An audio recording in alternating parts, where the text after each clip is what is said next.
हरिओम. लाओत्सेचा ताओबोध. योगदास श्री जयगणेश जोशी यांचे प्रवचन. संगीताचा कान. लाओत्से सांगतो की महान संगीत हळुवारपणे ऐकले जाते. महाराष्ट्राचे लाडके साहित्यिक श्री पु ल देशपांडे यांनी रामूभैया दाते यांच्याबद्दल लिहिले आहे की रामूभैया यांना संगीताची इतकी उत्तम जाण होती की ते गाणे ऐकताना त्यातील स्वरच काय तर त्यातील व्यंजनेही ऐकत असत. ज्याचा संगीताचा कान तयार आहे तो रसिक संगीत हळू आवाजात ऐकतो. संगीताचा स्वर स्वाद तसे ऐकण्यातच आहे. आमचे पिताश्रीही असेच हळू आवाजात रेडिओ लावत असत आणि आता त्यांच्या सुनबाईंनी तोच वारसा सुरू ठेवला आहे. बाकी आम्ही सारे कानसेन आहोत. ग्रामपंचायतीत आमच्या गावाला जेव्हा सरकारी रेडिओ आला तेव्हा तो सार्वजनिक नळ सोडल्यासारखा पूर्ण क्षमतेने लावलेला असायचा. कोणी विचारले तर म्हणायचे, मग साऱ्या गावाला ऐकायला नको का याला? हा सार्वजनिक आहे, खाजगी नाही. आवाज जितका जोरात लावावा तितका तो ऐकणाऱ्याचे कान बहिरे करतो. कानाचा पडदा फार नाजूक आणि महासंवेदनशील आहे. त्याला जोरात झालेला आवाज सहन होत नाही. दीपावलीत आवाज करणारे फटाके वाजवल्यामुळे बहिरेपणा येतो. सार्वजनिक गणपती उत्सवात लाऊडस्पीकरच्या भिंती उभारून महाभयावह आवाजात गाणी लावलेली असतात. तेथून जाताना छातीत धडधड होते. गणपतीच्या दिवसात हे असे गल्लोगल्ली सुरू असते. पिठाची गिरणी चालवणारे हळूहळू बहिरे होत जातात आणि इतर वेळीही ते जोरात बोलतात. लाओत्से आवाजाच्या बाबत हे सर्व विशिष्ट हेतूने सांगत आहे. आपण जितक्या सूक्ष्म आवाजात ऐकू आणि बोलू तितके आपण स्वभावतःच भौतिकातून दूर दूर जाऊ लागतो आणि आपण तितके आध्यात्मिक होत जातो. सूक्ष्म आवाज अनाहत नाद ब्रह्माच्या जवळ असतो. जोरात बोलणे आणि तसेच जोरात ऐकणे म्हणजे अनाहत नाद ब्रह्मापासून दूरी दर्शवणारे आहे हे उमजून घ्यावे. जितकी योग साधना आणि उपासना गहन होत जाते तितका साधक सावकाश आणि हळू सूक्ष्म आवाजात बोलू लागतो. विश्वात सर्वात सूक्ष्म अंतःकरणातील अनाहत नाद आहे.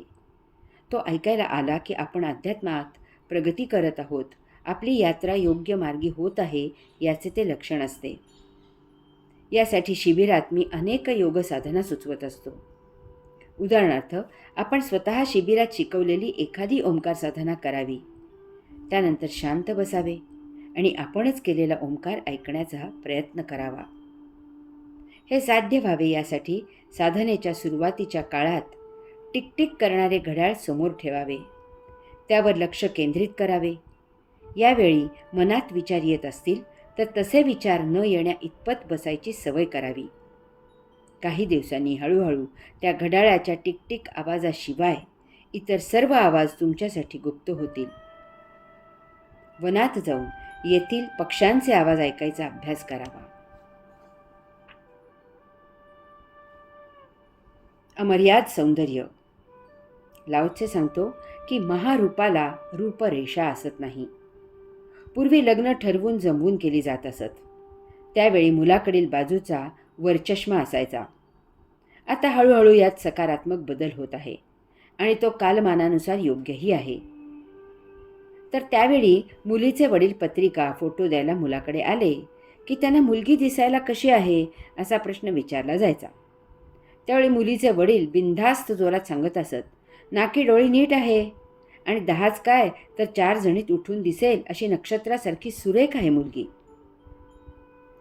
हे नाकी डोळी नीट असणे, 10 किंवा 4 जणीत उठून दिसणे, नक्षत्रासारखी सुरेख असणे वगैरे सौंदर्याची मर्यादा दर्शवणारे आहे. येथे सौंदर्याची मर्यादा आपोआपच घातली जाते. ओळखणारा काय ओळखायचे ते ओळखतो. तसेच सौंदर्य प्रसाधने वापरून कृत्रिम सौंदर्य मिरवणे हे तर अध्यात्मासाठी अनाकलनीय आहे. यात त्यांनी काय काय खोटेपणा केलेला असतो तो त्यांचा त्यांनाच जाणे. सुरूप दिसण्यासाठी काय तो फसवा खटाटोप केलेला असतो. कृत्रिम सौंदर्य धारण करणे म्हणजे स्वतःची फसवणूक आहे. कशासाठी असते हे सर्व? असे हे सौंदर्य आपले आपणच बंधनात अडकते आणि स्वतःला जन्म मृत्यूच्या पाशात अडकवतेही.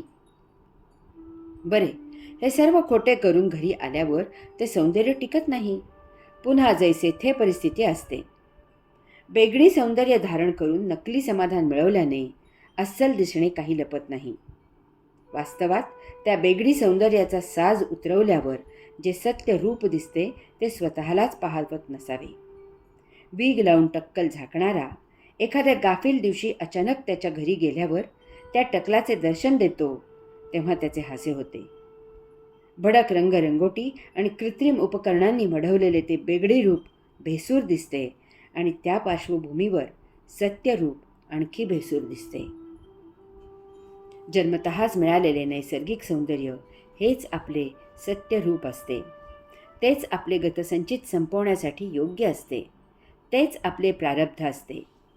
निसर्गाकडून हे शिकावे.